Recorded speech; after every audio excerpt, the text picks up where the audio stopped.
Passons à l'Évangile selon saint Luc où il y a le plus de paraboles. Et Dieu, un jour, a donné la parabole du bon samaritain. Pourquoi il s'appelle le bon samaritain? Parce que les Juifs et les Samaritains n'étaient pas en bon accord. Les Juifs dédaignaient les Samaritains. Alors il nous parle d'un homme juif qui passait en voyage d'une ville à une autre et en passant, il est tombé ou il est passé par des brigands qui l'ont battu, ils ont pris toutes ses affaires, ils l'ont laissé presque mort.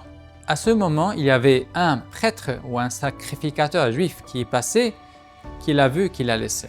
Quelques minutes plus tard, un lévite ou un diacre juif est passé par le même chemin, l'a vu par terre et l'a laissé et parti. Troisièmement, il y avait un samaritain qui est passé, qui l'a vu, il s'est arrêté, il a eu plein de compassion envers lui, il banda ses plaies, il l'a mis sur son âne ou son cheval, l'a pris jusqu'à un hôtel, il a amené un médecin pour le soigner, il a laissé de l'argent en avance pour tous les soins dont il aura besoin et il a dit à l'hôte, je vais repasser et te donner tout l'argent qu'il le faut, mais prends soin de lui. Et puis Jésus nous pose la question, qui est le prochain de cet homme blessé? Est-ce que c'est le prêtre juif ou le diacre juif ou le samaritain qui était un ennemi pour les juifs dans leur manière de penser? Et il nous mène à la vérité et que tous nous sommes les prochains les uns les autres.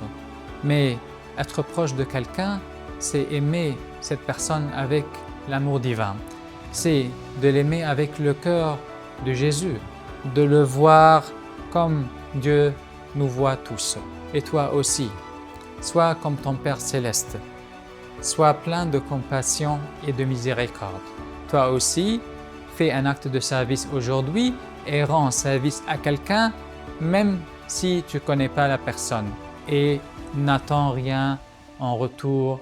Gloire soit à notre Seigneur éternellement.